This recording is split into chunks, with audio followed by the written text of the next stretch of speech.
I stood on the sidewalk in the rain, having lost my family, my inheritance, and my job in the span of 10 minutes.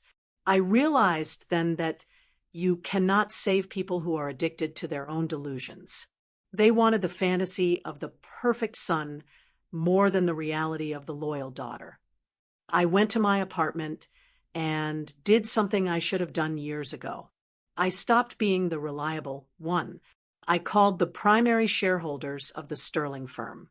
I told them I was resigning effectively immediately, but I also pointed out that without my signature on the upcoming merger documents, a signature I was only authorized to give as the lead strategist, the deal would collapse, costing the family millions.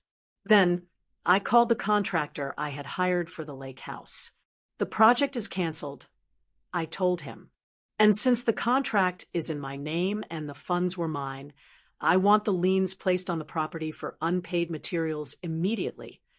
My phone began to melt with notifications. Mom, what have you done? The board is panicking. Maya, pick up.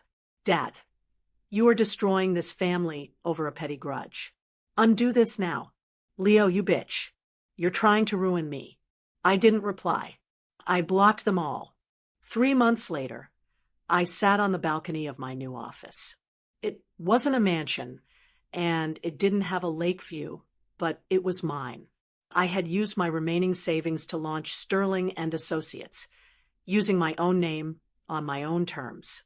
Most of my old clients had followed me. They knew who really did the work. I heard through the grapevine that the lake house was in foreclosure. Without the merger money, my father couldn't cover the taxes or the liens I'd placed. Leo and Chloe, they broke up the moment the money dried up. Turns out, family legacy wasn't enough to keep Chloe around when there wasn't a trust fund to bleed. My mother sent me a letter last week. It was filled with "We miss you," and we were all under a lot of stress. There was no apology, just a request for a small loan to help them keep their main house. I looked at the letter, felt a ghost of the old guilt, and then I did something brave. I put it in the shredder.